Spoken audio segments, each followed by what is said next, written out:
The magic of November is once again upon us, ladies and gentlemen. Yes, I have always seen November as a great month for entertainment because we always get exciting stuff in November. So right off the bat, day one, we finally get our first look at the Book of Boba Fett. And I really am surprised that it took this long for us to get just a little tiny teaser, because I've been looking forward to this for months, pretty much ever since the show was announced last year. Boba Fett, the infamous character from Star Wars, we've known him ever since the days of the original trilogy. He's finally getting his own live-action solo spin-off story, which is, gonna be springboarding off his appearance in The Mandalorian Season 2, because he was a complete badass in there. I am hoping that the show will explain how Boba Fett survived the Sarlacc pit, because we didn't get that explanation in The Mandalorian Season 2. Yeah, we all just kind of nodded and went along with it. But I personally would like an explanation, because I feel like we Star Wars fans have earned the right to know. I'm just saying. But in any case, this little trailer is just a minute and a half long. It doesn't show us much. It does feel more like a teaser trailer. But let's dive in. So this trailer starts out with a wide shot of Tatooine, because we know that's where this show is going to take place. Makes sense. And we see this little spider droid thing walking across, and this is like kind of trivial. It's not really worth mentioning, but it is for me. Because in the way this thing moves, I was like,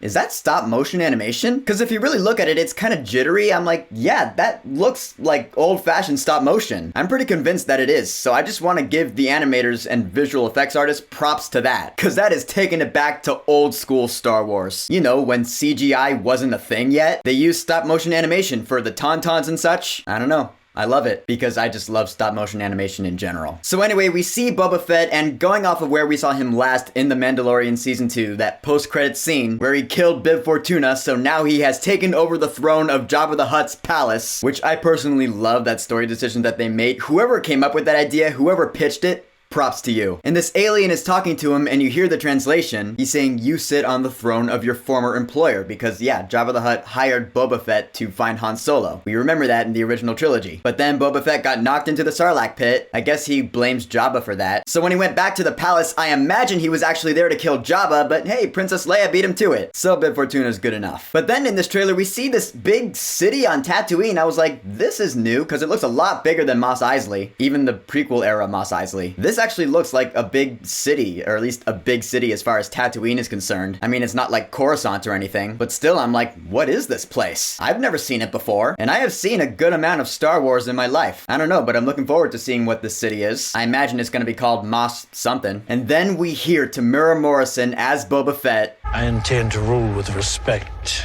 This is actually a very interesting line to me, because this is Boba Fett saying, yeah, I'm going to rule now. I imagine he's going to rule Jabba's former sect of the Star Wars criminal underworld. I don't know if Boba Fett has ever ruled anything before. Like, I don't know if he's ever been the leader of anything. Because honestly, as far as Star Wars official canon is concerned, we still don't know a lot about Boba Fett's history. We know a little bit about his childhood, and then we know a little bit about his adulthood. But, not nearly as much as Luke Skywalker, for example. My point is that, okay, Boba Fett is now going to rule his own little world, but he says he's going to rule it with respect. Meaning, okay, so he's going the way of the good guy, apparently. Which I actually find kind of strange. I don't know, I feel like Boba Fett has always been kind of the anti-hero type. Like, he was a mercenary, he was a bounty hunter. He never really took sides. He was on the side of the Empire because he was hired by Jabba the Hutt in the original trilogy. He worked with Darth Vader, but then, in The Mandalorian, he beat the shit out of the stormtroopers. So really, I feel like Boba Fett is just a man going his own way. Like he said, he's just a simple man trying to find his way in the galaxy. But I guess here he's gonna be more respectable than we've seen, which, alright, that's cool. It's cool to know that Boba Fett's not a douchebag. I imagine he's actually going to be a good leader, because he's Boba Fett and he's a badass. But of course, he is not going to be the only badass in this show, because we cannot forget about Fennec Shand, played again by Ming-Na Wen. She has some pretty cool moments in this trailer. Like that moment where they're talking with all of Jabba's former captains, and that one guy's like, what's to prevent us from killing you? I just wanted Fennec Shand to be like, me. Cause she's Fennec Shand and she's Ming-Na Wen and she's a badass. Seriously, the two main characters in this show are just complete badasses. That's the biggest reason I'm looking forward to this, really. Temuera Morrison is awesome. Ming-Na Wen is awesome. What's not to love? Although I do actually have one small concern about Fennec Shand, and it's that I hope she's more in the show than just Boba's bitch. You know what I mean? Like, yeah, I get that he saved her life and so she's in his service, but I just hope Boba doesn't treat her like a bitch, like Jabba treated Leia. I'm pretty sure he's not going to. I'm pretty sure they're gonna be equal partners on whatever mission they're gonna do. But I am looking forward to seeing what kind of relationship they're gonna have. Like, what kind of dialogue are they gonna have together? Are they gonna agree or disagree on certain things? Methods of how things should be done? I don't know, but I'm curious about that shit. Because I feel like that might just be the heart of the show, the relationship between Boba Fett and Fennec Shand. And that gets me really excited. And then the end of this trailer just cracked me up. If you had spoken such insolence to Jabba, he'd have fed you to his menagerie.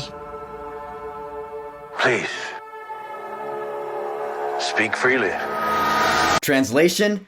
Come at me, bitch. I dare you. Guys, in the end, I am way excited for this show. The Mandalorian Season 2 was actually the very first thing in official Star Wars canon that showed me why Boba Fett is such a badass. So now I'm like, oh, his own solo spin-off story? Yes, please. Bring it on. My body is ready. My only real question, though, is what is the Book of Boba Fett? Like, is Boba Fett writing a book like Bilbo Baggins style? Concerning Mandalorians. I have no idea, but you know, I'm sure we'll find out when this show premieres in late December. But for now, the official trailer for the Book of Boba Fett. Have you watched it yet? What do you think about it? Whatever you think, go ahead and leave a comment. And of course, thank you for subscribing. Now, if you'll excuse me, it's back to the Guardians of the Galaxy game. Yeah, I'm not done with it yet, but it's still a blast, so back at it we go. Peace!